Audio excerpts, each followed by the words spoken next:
वो है, क्या बोलते हैं, भरणी है, तो भरणी सिर को रिप्रेजेंट कर रहा है। तो अब हम भरणी की क्या स्थिति, क्या कैसे देखेंगे कि हम समझ पाएंगे?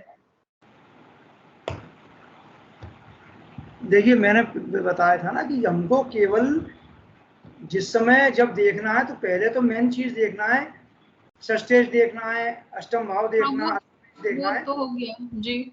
उसके बाद जब हम किसी बीमारी के कहना चाहिए माइक्रो लेवल पे पहुंचते हैं, तब नक्षत्र को देखते हैं कि यहाँ बीमारी किस चीज से संबंधित हो सकती है। तो जिस पार्ट को हमने अगर पकड़ा, मान लीजिए हार्ट को पकड़ा, तो हार्ट से संबंधित बीमारी, अब हार्ट से संबंधित जो है कई ग्रह इन्वॉल्व होते हैं, हम जानते हैं कि उसके उसमें भी कई ग्रह इन्वॉल्व रहते हैं वहां पर। तो नक्षत्र कौन से नक्षत्र में है वो ग्रह, किस नक्षत्र का वहां पर प्रभाव है, तो उसकी वजह से उस नक्षत्र के तहत वो बीमारी पकड़ में आ जाएगी।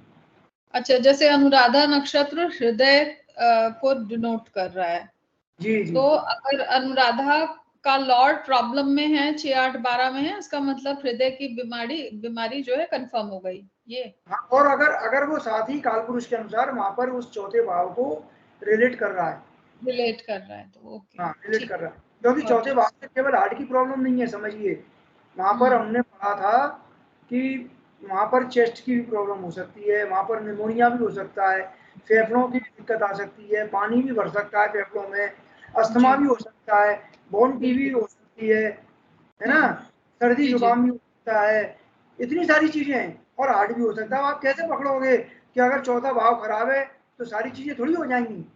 अगर खराब तो आप ये थोड़ी कह दोगे किसी से कि तुम्हें हार्ट की तकलीफ है, तुम्हें अस्थमा भी है, तुम्हें ये भी है, तुम्हें वो भी है।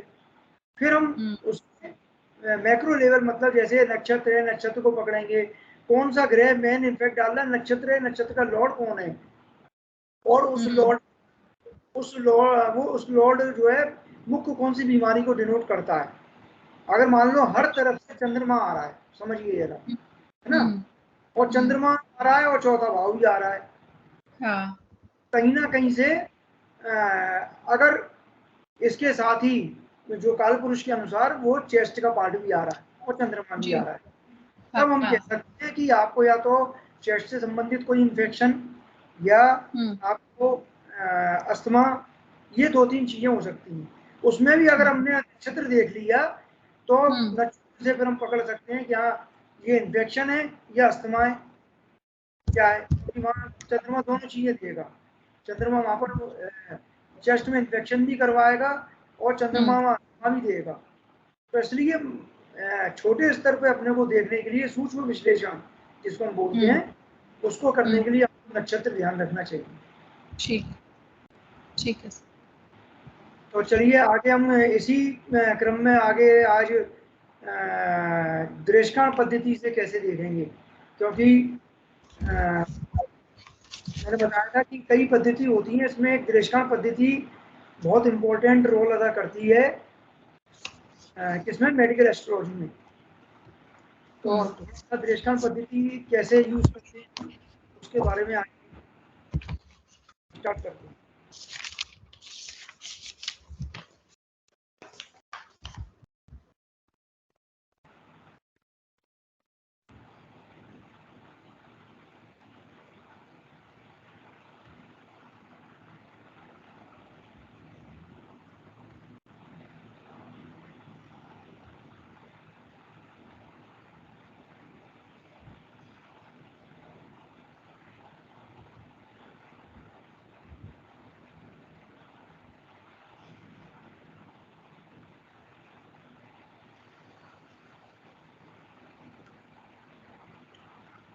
ये देखिए, ये तो मैं अभी आपको बाद में दिखाऊंगा, ये पहले बेसिक सीख लें।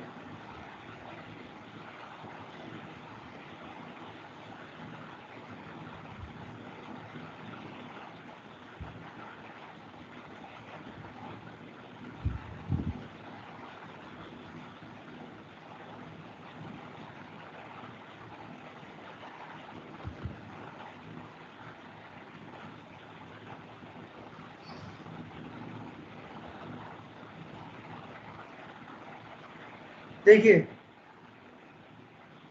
विजिबल हो रहा है ना, स्क्रीन दिख रही है। जी सर। यस जी सर, जी श्रीमान जी।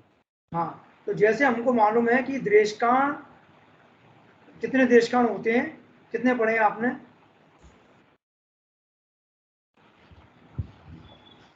तीन सर। हाँ 3 है ना, 0 से 10, 10 से 20 और 20 से 30। तो ये 3 देशकाण शरीर के 3 भागों का प्रतिनिधित्व करते हैं।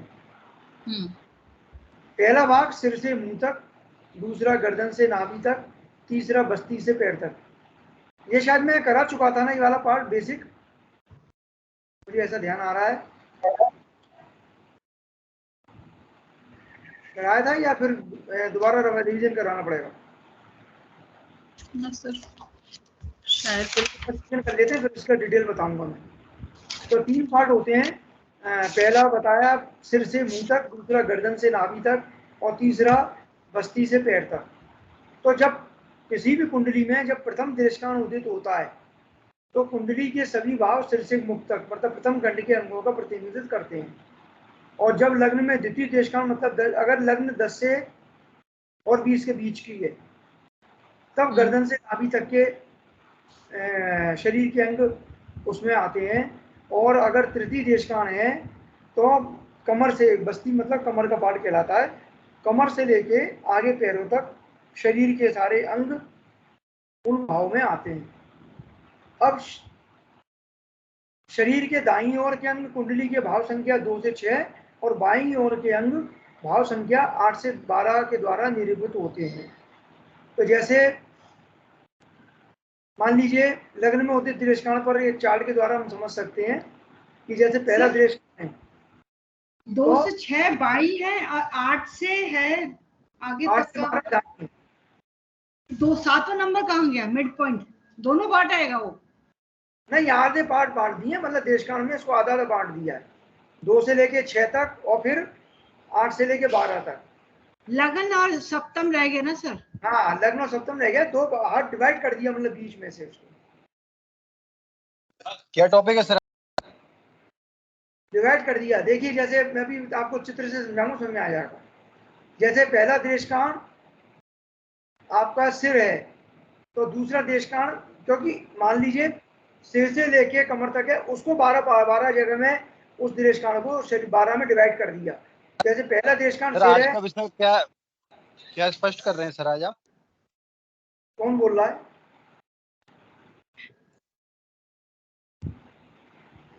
कौन बोल, किसकी आवाज है? जितेंद्र। जितेंद्र लेट आए क्या? हाँ सर, पहले ज्वाइन करके फिर मैं 7:15 पे हट गया था सर, काम से चला गया था कुछ, फिर लौट आया। अच्छा, तभी पूछ रहा हूँ। अभी हम पढ़ रहे हैं देशकाण के द्वारा रोग को जानना। डिजीज जब देखते हैं देशकाण के द्वारा, देशकाण के द्वारा कैसे जानते हैं, है ना? देशकाण के द्वारा हम बिल्कुल इसके कहना चाहिए सूक्ष्म रूप से किस पार्ट में तकलीफ है शरीर के, वो निकाल सकते हैं। अब मैं आपको 1 मिनट इसका क्या नाम है, इसका एक चित्र है वो दिखाता हूँ अभी, उससे समझ में आएगा। मैंने एक प्रेजेंटेशन बनाया था, आज से बहुत पहले एक प्रेजेंटेशन दिया था अपने हाई क्लास में ऑल इंडिया लेवल पे, और ये देशकाण के ऊपर ही एक प्रेजेंटेशन बनाया। उस प्रेजेंटेशन के थ्रू समझाता हूँ तो आपको जल्दी समझ में आएगा।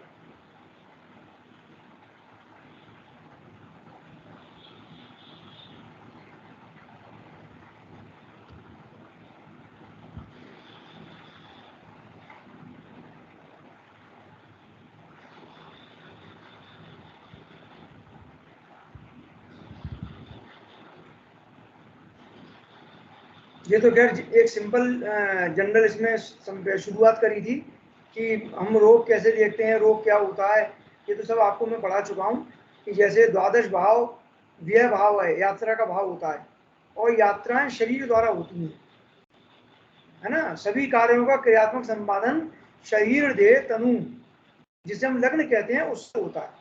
हमारा शरीर किससे चलता है? लग्न से, जिसे हम तनु कहते हैं, देह कहते हैं। और शरीर जो है अनेक कार्य और कारणों से सुखी दुखी हो सकता है, किंतु मुख्य कारण शरीर के दुख आदि में एकमात्र कौन सा स्थान है? छठवां स्थान रिपु भाव, जिसे हम रोग, शत्रु, आध्यात्मिक दृष्टि से कामादि भाव, शत्रु द्वारा ही शरीर को कष्ट मिलता है। तो ये रिपु भाव जो कि शरीर का शत्रु है, लग्न का शत्रु है।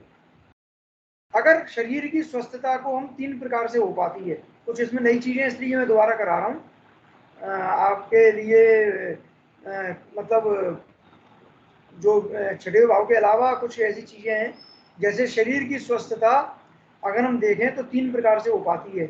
शरीर को शारीरिक भोजन यानी कि अन्न आदि मिल जाए, मानसिक भोजन यानी मनोरंजन आदि हो जाए, और आध्यात्मिक भोजन यानी ईश्वर चिंतन मिलता रहे तो शरीर पूर्ण स्वस्थ रह सकता है। ये शरीर को 3 चीजें जरूरी हैं, शारीरिक भोजन, मानसिक भोजन और आध्यात्मिक भोजन। अगर इसमें एक भी चीज की कमी होती है तो हम बीमार पड़ जाते हैं। आप किसी को खूब खाने को दे दो और उसको एक कमरे में बंद कर दो और कमरे में खाना देते जाओ, वो स्वस्थ नहीं रह पाएगा। उस समय बाद वो इतना बिल्कुल पागल सा हो जाएगा, मानसिक में आ जाएगा कि मेरे को यहाँ से निकालो, भले ही खाना दे रहे हो। और किसी को आप खाना मत दो और खूब उसको टीवी दिखाओ, खूब गाने बजाओ, तो वो रह नहीं पाएगा, क्योंकि अन्न जरूरी है। और किसी को ये दोनों चीजें दे दो, खाने को भी दे दो और खूब मानसिक मनोरंजन भी दे दो, लेकिन जब तक अगर इसको आध्यात्मिक भोजन यानी कि ईश्वरीय चिंतन, जो कि आजकल बहुत चल रहा है, कि आदमी कहता है ना कि मेरे को सब कुछ है मेरे पास लेकिन सुख नहीं है। आज फॉरेन कंट्रीज में जितने भी पश्चिम के लोग हैं वो ज़्यादातर इंडिया की तरफ आते हैं। और क्यों आते हैं? वो कहते हैं कि हमारे पास में सब कुछ है, सारे सुख हैं, खूब पैसा है, लेकिन मन में शांति नहीं है। तो वो जब तक नहीं मिलेगा तब तक शरीर पूरी तरह से स्वस्थ नहीं हो सकता। इसलिए शरीर को स्वस्थ रखने के लिए ये 3 भोजन जरूरी है। अब एक श्लोक है, मिथ्यार्व्यारंभ दोषा हमश्र स्थिति, मतलब शरीर जो है रोग युक्त कब हो जाता है या शरीर में शारीरिक कष्ट कब होता है। अगर कोई भी कष्ट होता है तो वो उसका किसी का भी जीवन या कार्य धर्म सब अव्यवस्थित हो जाता है। मतलब जैसे मान लीजिए आपका अगर शरीर स्वस्थ नहीं है, आप ठीक नहीं है, बीमार हैं, तो आपका मन किसी काम में नहीं लगेगा, चाहे कितनी भी व्यवस्थाएं आपके लिए कर दी जाएं। शरीर क्रिया है, गृह कारण है, और कर्ता हमारे किए गए कर्म फल है, और दाता ईश्वर है। देखिए शरीर क्रिया है, शरीर द्वारा हम कोई भी कार्य करते हैं। गृह कारण है, क्योंकि कौन करा रहा है? ये गृह करा रहे हैं, ये कारण बना रहे हैं। और कर्ता जो है क्या है? जो हमारे द्वारा किए गए कर्म है। और फलदाता कौन है? ईश्वर है। तो स्थूल दृष्टि से स्वयं और सूक्ष्म दृष्टि से ईश्वर ही करता है। मतलब स्थूल रूप में तो हमें लगेगा कि हम कर रहे हैं सब, लेकिन सूक्ष्म दृष्टि से सारे काम कौन करा रहा है? ईश्वर करा रहा है। तो ये कुछ चूंकि प्रोग्राम था और ये प्रेजेंटेशन था, तो थोड़ा बहुत शुरुआत में जो लेक्चर दिया जाता है उसके, क्योंकि अगर मैं डायरेक्ट स्टार्ट कर देता तो भी आपको लगता है कि पता नहीं क्या स्टार्ट कर दिया।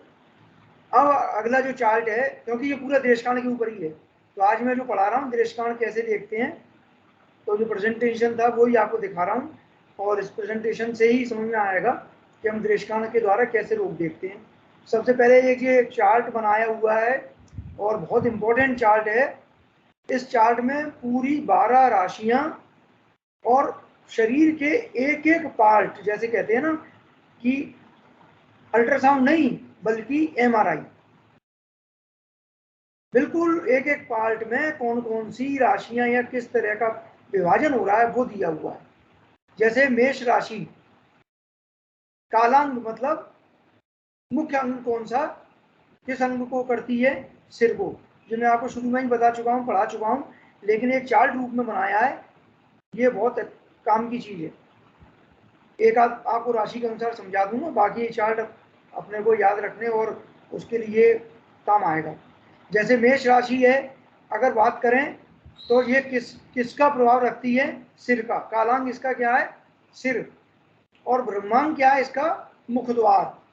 बाह्य रूप में अगर देखें तो मेष राशि मुख द्वार जो हमारा मुंह है वहां तक लिए वो करती है, प्रभाव रखती है। और इसका अंतरंग क्या है? मैदा, जो शरीर का जो पार्ट होता है जैसे मैदा कहते हैं, वो अंतरंग है। शरीर विभागी मैदा है। और हड्डी बंधन, मतलब इस राशि से अगर हड्डी बंधन देखेंगे हम तो कनपटी की मुख की हड्डी, उसमें मेष राशि काम करती है। जब हमने राशि के बारे में इतना बिल्कुल बारीक पढ़ लिया तो हम तुरंत समझ सकते हैं कि हाँ, अगर कहीं इस तरह की प्रॉब्लम है। अब हड्डी भी है, हड्डी में भी कौन सी हड्डी है? कनपटी और मुख की हड्डी। तो इसका मतलब वहां पर मंगल प्रभाव रख रहा है, क्योंकि राशि वहां पर मेष है। जैसे वृष राशि है, इसका कालांग क्या है? मुख। और ब्रह्मांग क्या है इसका? गला। और अंतरंग क्या है? श्वसन नलिका। मतलब 3 पार्ट हो रहे हैं। देखिए आप, बाहर का पार्ट है वो मुख है, अंदर थोड़ा जाएंगे तो गले पर ब्रह्मांग हो रहा है इसका, वृष राशि का। और अंतरंग में श्वसन नलिका, जो नलिका गई है। और शरीर में अन्न नलिका। और हड्डी बंधन में गर्दन की हड्डी। तो इस तरह से मेष से लेके और आपके मीन तक एक एक पार्ट का राशि के अनुसार विभाजन दिया हुआ है, किस पार्ट में कौन सी राशि का वहां पर प्रभाव है।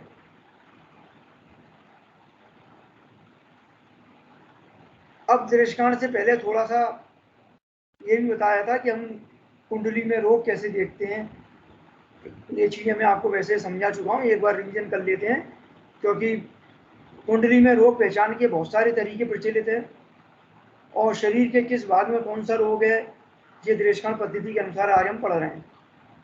इस पद्धति को हम जन्म कुंडली और प्रश्न कुंडली दोनों में समान रूप से उपयोग कर सकते हैं। मतलब आप इस पद्धति का उपयोग जन्म कुंडली में और प्रश्न कुंडली में दोनों में लगा सकते हैं। अभी मैंने जैसा बताया था शुरुआत में ही कि अगर उदित लग्न प्रथम देशकाल में है तो शरीर का रोग ग्रस्त अंग जो है कंठ से ऊपर है। अगर द्वितीय देशकाल में है तो शरीर का रोग ग्रस्त अंग कंठ और कमर के बीच में है। और अगर तृतीय देशकाल में है तो कमर के नीचे। ये इसका बेस है। अब हम क्या करते हैं, एक तो देशकाल के द्वारा शरीर के रोग तो देखते ही देखते हैं, साथ ही साथ देशकाल के द्वारा सबसे बड़ी पहचान होती है शरीर में तिल आदि के बारे में जानना।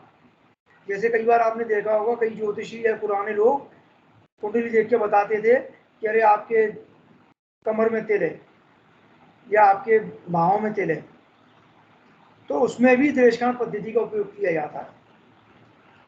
तो यदि किसी लग्न के प्रथम देशकाल में जन्म हो तो प्रथम देशकाल के अंगों को लिखकर जिस भाव के जिस देशकाल में जो ग्रह बैठा हो उस ग्रह को उसी देशकाल में लिखकर ग्रह के अनुसार अंग में तिल आदि का ज्ञान होता है।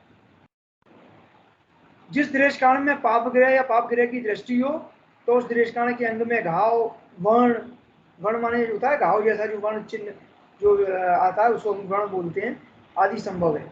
यदि पाप ग्रह पर शुभ दृष्टि या युति हो तो तिल मसा आदि होते हैं। अगर पाप ग्रह होगा तो वो घाव वगैरह होगा या वर्ण होगा।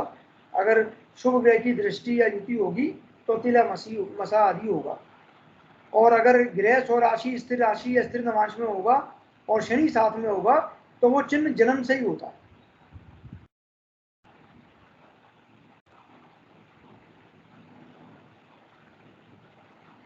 अब जो दृष्टांत का जो अभी मैं आपको जब मैं कह रहा था अभी आपको मैं चार्ट द्वारा समझाता हूं, तो ये दृष्टांत का जो चार्ट है इसमें देखिए तीनों दृष्टांत के भाव के अनुसार कौन कौन से अंग उसमें जा रहे हैं। जैसे लग्न है, लग्न के 3 पार्ट कर दिए हमने।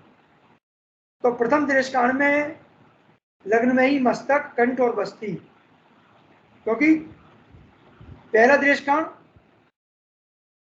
दूसरा दृष्टांत कंठ पर, तीसरा बस्ती पर। तो मस्तक से लेके कंठ तक आ गया, फिर कंठ से लेके कमर तक आ गया और कमर से आगे में चला गया। अब अगर द्वितीय जैसे लग्न है, लग्न पहले देशकाल में है तो मस्तक, द्वितीय देशकाल में है तो बाएं नेत्र, तृतीय देशकाल में है तो बायां नेत्र, और इसके बाद अगर सेकंड पार्ट है अगर द्वितीय देशकाल तो कंठ, अगर कंठ पर है फिर बाया कंठ, फिर बाया कंधा, फिर बस्ती, बाया बस्ती, फिर बाया बस्ती, फिर अगला पार्ट और कर दिया जो डिग्री वाइज है पूरा।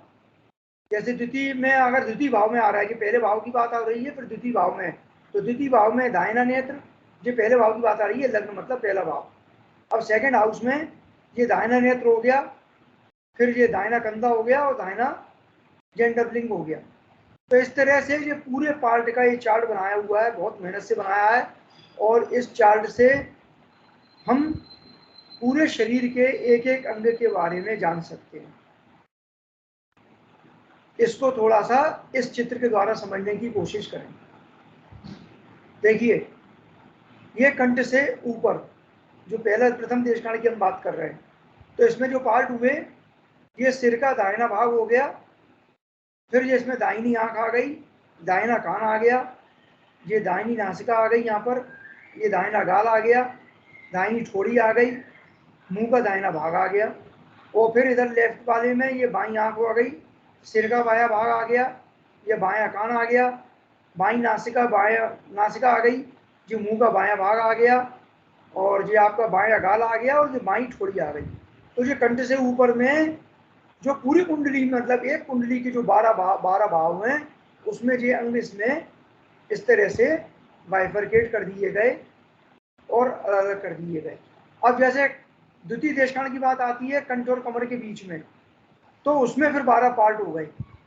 ये कंठ का दाहिना भाग, दाहिना कंधा, दाहिना हाथ, शरीर का दाहिना भाग, हृदय का दाहिना भाग, फिर ये पेट, आंतें उसका दाहिना भाग, और ये दाहिना नितंब, फिर ये बायां कंधा, कंठ का बायां भाग, बायां हाथ, ये शरीर का बायां भाग, ये बायां नितंब, ये हृदय का बायां भाग, और ये पेट, आंतें आदि का बायां भाग। तो ये सेकंड देशकाल जो अपना है 10 से 20, उसके पार्ट इस तरह से ऊपर मैंने चार्ट के द्वारा बताए और यहाँ कुंडली में लगाकर, जिससे समझ में आए भाव के अनुसार कि हम किस तरह से इसको देख सकते हैं। अब जैसे ये तीसरा पार्ट है कमर से नीचे, तो कमर से नीचे में ये दाहिना उदर पेट का, ये दाहिने भाग का जननांग और गुदा, ये दाहिना वृषण और अंडाशय, ये दाहिनी जांघ, ये दाहिना घुटना, ये दाहिना पैर और ये दाहिनी टांग। और फिर इधर आ जाएं तो बाएं भाग का जननांग और गुदा, बायां उदर, बायां वृषण और अंडाशय, बाईं जांघ, बायां पैर, बायां घुटना और बाईं टांग। तो ये 3 पार्ट हो गए शरीर के 3-3 देशकाल के अनुसार। ये साथ में कालपुरुष का चित्र है, क्योंकि जब कभी भी हमको ये सारी चीजें जो अप्लाई करनी है तो ये कालपुरुष के अनुसार, ये मैं आपको पहले ही बताया था कि इसको हम विष्णु जी के चिन्ह शरीर के द्वारा, उनके चित्र के द्वारा समझते हैं कि मेष राशि से और मीन राशि तक शरीर के जो पार्ट हैं, जैसे मस्तक पर ये मेष राशि है, और ये अपने चेहरे पर यहाँ पर देखिए वृष राशि है, और ये कंधों पर और छाती, ये कंधों के पार्ट ऊपरी पार्ट पर ये जेमिनी राशि है, मिथुन है, और छाती पर ये कैंसर कन्या राशि है, अपने कर्क राशि है, और यहाँ सिंह राशि है छाती के नीचे पेट पर, और ये कन्या राशि है पेट के निचले भाग पर, और ये जनन अंगों पर तुला राशि है, और इसके नीचे पार्ट पर ये वृश्चिक राशि है, ये जांग पर ये धनु राशि है, और घुटनों पर मकर राशि है, और पिडलियों पर कुंभ राशि है, और अपने पैरों पर, पंजों पर मीन राशि है। तो ये कालपुरुष के अनुसार राशि का विभाजन है। अब इसका उपयोग कैसे करते हैं? ऊपर पार्ट समझ में आया क्या? पहले 3 पार्ट किए हैं, जो नहीं आया तो बताएं। आ गया सर। कोई डाउट हो तो बता दें। 3 पार्ट जो किए हमने देशकाल के अनुसार।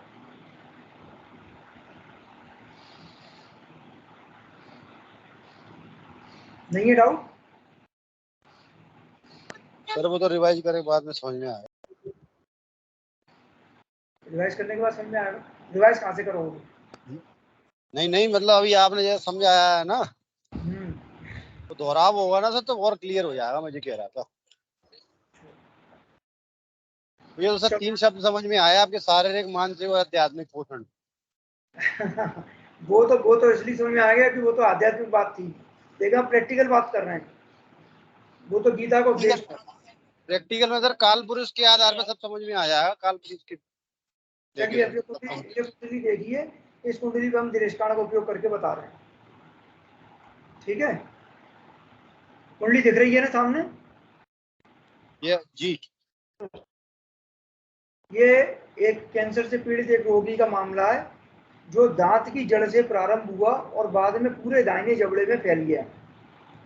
ठीक है, इसमें जो लग्न थी 9 डिग्री 42 मिनट की, चूंकि 9 डिग्री 42 मिनट है तो प्रथम दिनेशकांड में जाएगी, वृश्चिक के प्रथम दिनेशकांड।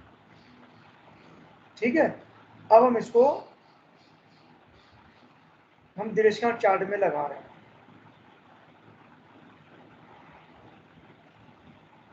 देखिए ये चार्ट हमने बनाया है, और इसको चूंकि ये इस तरह के चार्ट में ये साउथ इंडियन जो स्टाइल कुंडली होती है, बिल्कुल वैसा ही चार्ट टाइप पर लगता है ये, जब ये हम चार्ट बनाते हैं तो, है ना। इसमें साउथ इंडियन स्टाइल वाली कुंडली में आपको मालूम होगा, यहाँ पर ये 12वां भाव होता है, यहाँ से स्टार्ट करते हैं ये। ठीक है, 12, 1, 2, 3, 4, 5, 6, 7, 8 ऐसे स्टार्ट होता है। ये 12 होता है, तो यहाँ 1। अब देखिए एक एक भाव को इन्होंने 3-3 पार्ट में डिवाइड कर दिया। आ रहा है समझ में? जैसे 1, 2, 3, ये 3 डिवाइड हो गए। क्यों? क्योंकि 3 दिनेशकांड, एक पार्ट के 3-3 दिनेशकांड में डिवाइड किया। इसको भी 3 में कर दिया, इसको भी 3 में, इसको भी 3 में, ऐसे सारे ही 3 में कर दिए। अब यहां देखिए ये हमारी लग्न है। अभी तो लग्न कौन सी थी? कौन सी लग्न थी? वृश्चिक लगन थे मुझे। वृश्चिक कितने डिग्री की थी? 9:42। हाँ, पहले ही दिनेशकांड था ना? 9 डिग्री हाँ जी, कुछ प्रथम मिनट। देश। हाँ, तो देखिए मैंने बताया जैसे साउथ इंडियन कुंडली में ये 12वां भाव होता है, फिक्स होता है बिल्कुल 12, ये हटता नहीं है। जैसे अपने यहाँ की नॉर्थ इंडियन कुंडली में क्या होता है कि अपन जो है अपनी कुंडली घूम जाती है। जैसे लग्न अगर वृश्चिक हुई, फिर धनु हो गई तो 9 आ जाएगा, लेकिन यहाँ पर हमेशा ये फिक्स रहता है, यहाँ लग्न घूमती है। ये 12, ये 1, ये 2, ये 3, ये 4, ये 5, ये 6, ये 7 और ये 8। ये जो पार्ट दिख रहा है ये वाला, ये आपकी लग्न है। एक मिनट जरा मैं इसको थोड़ा सा आपको उससे दिखाऊं।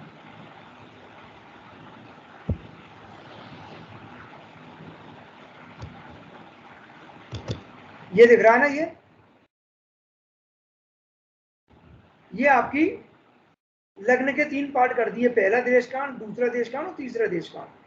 तो चूंकि पहला देशकांड है, अभी हमने देखा था ऊपर पहले देशकांड में है, तो ये देखिए लग्न यहाँ लिख दिया उन्होंने, और यहाँ पर चंद्रमा है, और सब ग्रहों को उनके देशकांड के अनुसार बैठा दिया है डिग्री के आधार पर। देखिए यहाँ पर चंद्रमा पहले ही देशकांड में है, डिग्री यहाँ पर अभी दी नहीं है, तो मैंने समझाने के तौर पर बता रहा हूँ। तो चूंकि चंद्रमा पहले देशकांड में है, तो चंद्रमा 7 में ही आ गया है, और बृहस्पति दूसरे देशकांड में है। बृहस्पति की डिग्री 10 से ज्यादा होगी, इसलिए बृहस्पति यहाँ लिख गया। तो ये देखिए ये पहला पार्ट आपका लग्न का हो गया। क्लियर है? अब पहला पार्ट सिर, फिर ये कंठ का पार्ट, ये कुक्षी, ये बस्ती। फिर इसके बाद हमने देखा था दूसरा भाव, इसमें पहला पार्ट आंख, ये कंधा और ये शिशन। फिर तीसरा पार्ट ये कान, ये बाह और ये अंडकोश। फिर इसमें ये नासिका, ये पाश और ये जंघा। तो पहले तो हमने पूरा का पूरा ये चार्ट बना लिया, और ये कौन कौन से इसमें पार्ट हैं, उन पार्टों को कौन कौन से पार्ट आएंगे उनको लिख लिया। और फिर जहां जहां ग्रह बैठे हैं उन ग्रहों को, जैसे देखिए शनि यहाँ पर कुंडली में, शनि यहाँ बैठे हैं कुंभ राशि में, है ना, और शनि यहाँ कुंभ राशि में है। तो देखिए शनि यहाँ पर और कौन से भाव में है, ये आ गए आपके चौथे में। चतुर्थ भाव, चतुर्थ में है ना। तो ये देखिए आपका ये यहाँ पर देखिए 12 नंबर, यहाँ 12 नंबर है और ये 11 नंबर है पूरा, ये जो पार्ट है पूरा ये यहाँ तक, सॉरी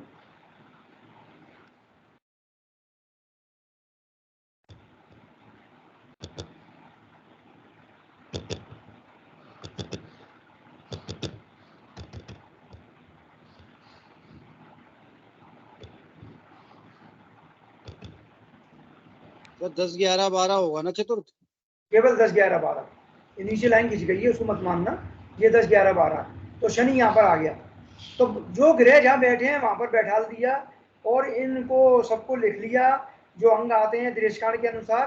अब इसके बाद अब हमने इसका विश्लेषण किया, तो देखिए तो जरूरी होगा कि ये शनि मतलब जैसे 12वें नंबर पे लिखा था ना, ये 10वीं पे भी लिखा हो सकता है, लिख देगा तो गलत नहीं माना जाएगा ना। क्या चीज, क्या क्या क्या इसमें 10 11 12 को चतुर्थ भाव, अपन ने चतुर्थ भाव माना है ना।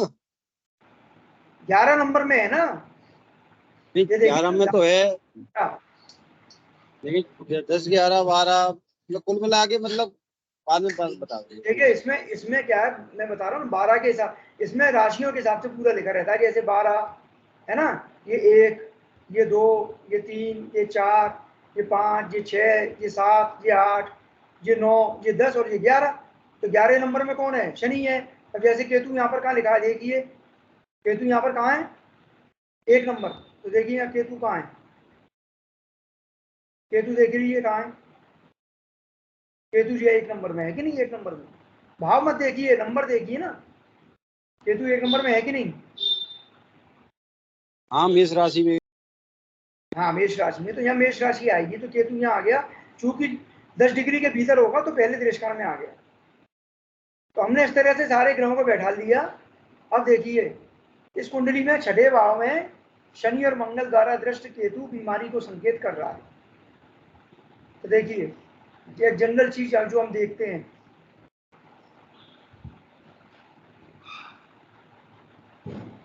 मंगल की दृष्टि पड़ रही है, ठीक है, राहु की दृष्टि पड़ रही है और शनि की दृष्टि पड़ रही है।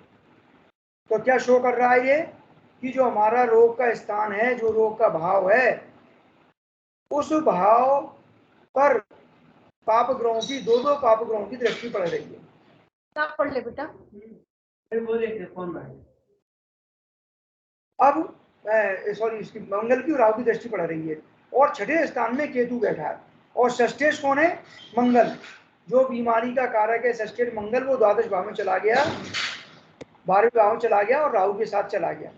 ये तो एक जनरल चीज है। लेकिन सर सस्ते, लेकिन सर मंगल अपने घर को देख नहीं रहा सर वहां से, कहां से, षष्ठेश हो गए, द्वादश में बैठा है, लेकिन द्वादश से सप्तम दृष्टि भी तो दे रहा है सर षष्टम हाँ को। देख रहा है ना, तो अच्छी दृष्टि थोड़ी है कोई।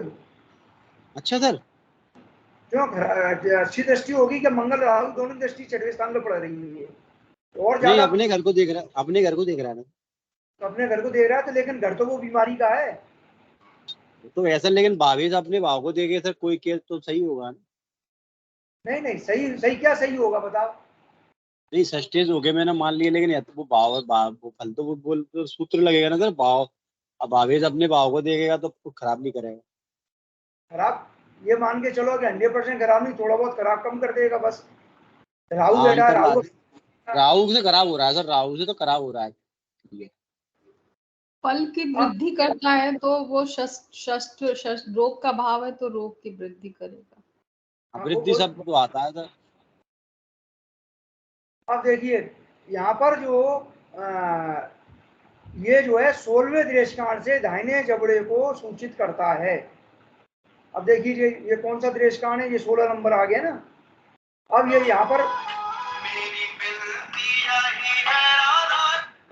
यहाँ पर ये इसका ये जबड़ा है और ये दाहिना, क्योंकि हमने जब देखा ये 6ठे स्थान में बैठा है, केतु बैठा है और ये 16 नंबर पे यहाँ पर जबड़ा आ रहा है, वो भी दाहिना आ रहा है।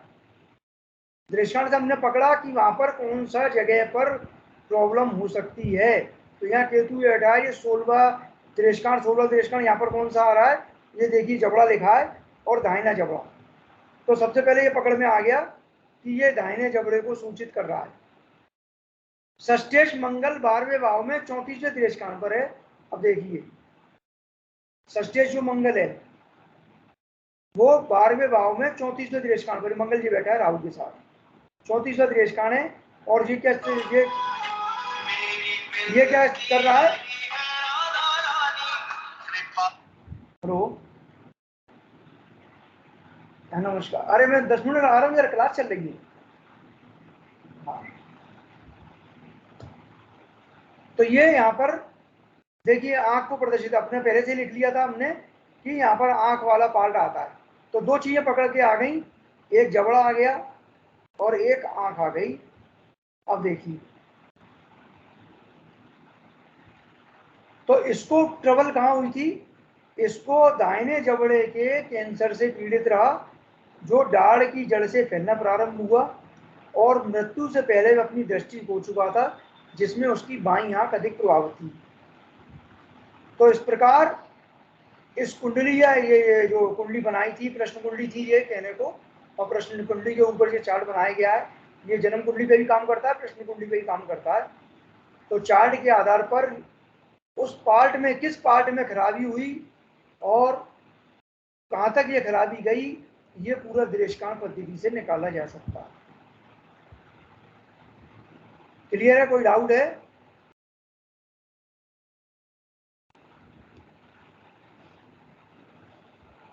हेलो जय गणपति। जब हम एनालिसिस करेंगे ना, हाँ हाँ, तो सर हम ये साउथ वाला ही चार्ट बनाएंगे। कौन सा वाला? जो आप ये हमने जो साउथ वाला आपने चार्ट बनाया ना, ये हाँ ऐसे ही बनेगा। तो एक्चुअली क्या है, इस चार्ट से देखिए, चार्ट तो अपना नॉर्थ वाला ही बन सकता है, लेकिन इससे थोड़ा सा समझने में और उसमें बड़ी आसानी है। आपको कुछ नहीं करना, आप ज्यादा वो है ना सर इसमें वो पर नहीं, आप इसको जो मत समझिए कि जो साउथ वाला है, आप तो ये समझिए कि हमने इस तरह का चार्ट दृष्टांत का बनाया है और इसको हमने यहाँ से 12 नंबर राशि से स्टार्ट किया है, 12, 1 और 3 पार्ट कर दिए। तो ये थोड़ा सा जी सर जहाँ 16 नंबर लिखा है ना हमने केतु, तो ये 1 नंबर राशि, ये हमेशा 1 नंबर राशि होगी। हाँ, राशि 1 नंबर होगी, हमेशा फिक्स है जी। ये हमेशा एक राशि होगी, 1 नंबर राशि होगी। और भाव कौन सा होगा सर? ये जी सर ये भाव कौन सा होगा? छठवा। भाव तो अलग, छठवा हो गया ना ये।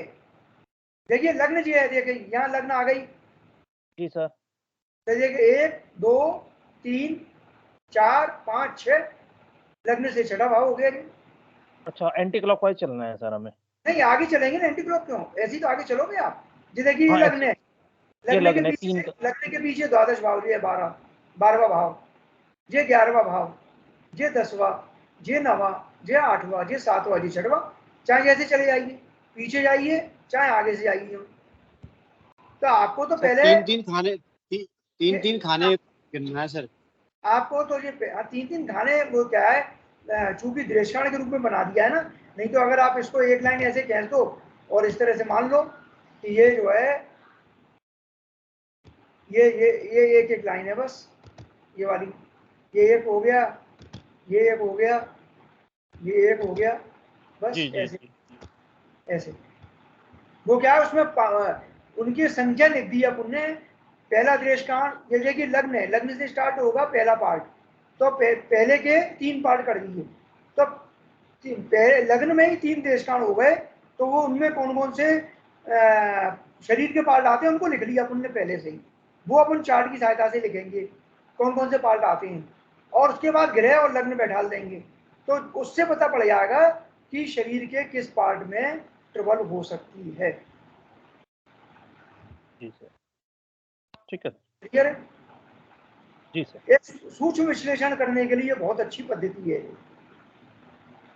तो इस पे करना सीखें और आप काम करके देखें। और वास्तव में बहुत अच्छी चीज़ है कि प्रश्न कुंडली पर भी और जन्म कुंडली दोनों पर बहुत अच्छा काम करती है। अगर हमको किसी के बारे में, किसी पार्ट विशेष के बारे में जानना हो कि हाँ वास्तव में किस पार्ट में ट्रबल है, तो दृष्टांत से पता पड़ जाता है। कैंसर राहु केतु मंगल से देखते हैं। हाँ, अगर कहीं भी इन्वॉल्व हो जाए, अगर राहु केतु और मंगल और शनि, तो वो बीमारी देखिए, ऐसी बीमारी जिसका इलाज मुश्किल, ऐसी बीमारी जो लंबी चले, तो उसमें कैंसर आ जाती है, तो वो कैंसर दे देती है, उस पार्ट को पूरी तरह से डैमेज कर देती है। सर कर्क राशि का कैंसर से कोई लेना देना है क्या? नहीं, कोई लेना तो नाम है उसका, केवल वो तो केवल नाम है। वही तो सर क्लियर होना जरूरी है ना, कैंसर नहीं बोलते हैं अंग्रेजी।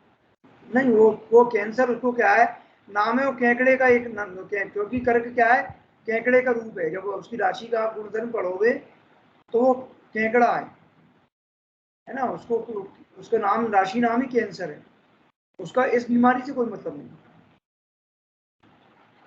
ठीक है, तो क्लियर है, कोई डाउट तो नहीं है? नहीं सर। चलिए फिर आज की क्लास को ही विराम देते हैं, और अगली क्लास में अगर किसी, मैंने तो पहले भी आपको एक होमवर्क भी दिया था, शायद आप लोगों ने ध्यान नहीं दिया। मैंने कहा था कम से कम एक एक दो दो कुंडली आप किसी परिचित की, जिसको आपको बीमारी मालूम हो, उस पर अप्लाई करके बनाना, लेकिन किसी ने नहीं बनाई अभी तक। सर वो ये मेरे ख्याल से उसमें होगा होमवर्क। मैं तो व्हाट्सएप ही देखती हूँ, उधर मैं देखती नहीं एक्चुअली, टेलीग्राम में। जी चलो, मैं अब दोनों में जगह डाल दिया करूँगा। ठीक क्या है सर। होमवर्क है सर? बस 2 कुंडली सर। मैंने लिखा था उसमें कि 2 कुंडली आपको, जो पिछली बार मैंने रोग पढ़ाए थे, खासतौर पर आँख के बारे में पढ़ाया था, सिर के बारे में पढ़ाया था, मानसिक, तो अगर कोई परिचित या किसी की मालूम हो, उसकी कुंडली में जितने योग पढ़ाए थे वो लगा कर देखना कि हाँ ये योग कोई ना कोई लग रहा है कि नहीं लग रहा। तो जब तक हम प्रैक्टिस नहीं करेंगे, कोई प्रैक्टिकल करके नहीं देखेंगे, तब तक हमको समझ में नहीं आएगा। क्योंकि अभी तो लगता है ये बात सही है, जब समझाते हैं, हम समझते हैं, पढ़ते हैं, तो लगता है समझ में आ गया, और फिर ये बात सही है, 2 दिन बाद फिर अगर हम उसको रिवाइज नहीं करें, प्रैक्टिकल नहीं करें, तो तुरंत वॉश आउट होता है। तो उसके लिए फिर तरीका यही है कि हम 2-4 कुंडली पर प्रैक्टिकल करके देखें, जिससे एक बार में जब कभी कुंडली सामने आए तो हम एक बार में देख के बता दें कि हाँ इसको तो ये बीमारी हो। ठीक है सर, मैं भेज दूंगी, मेरे पास तो 2 कुंडली है। कोशिश कीजिए, मिल जाए तो अच्छा है। ठीक है जी सर। चलिए, सर्वे भवन्तु करते हैं। सर्वे भवन्तु सुखिनः, सर्वे सन्तु निरामयाः, सर्वे भद्राणि पश्यन्तु, मा कश्चित् दुःखभाग् भवेत्। ओम शांति शांति। जय गणपति जी सभी को। जय गणपति। शुभ रात्रि सभी को। जय गणपति। जय गणपति। जय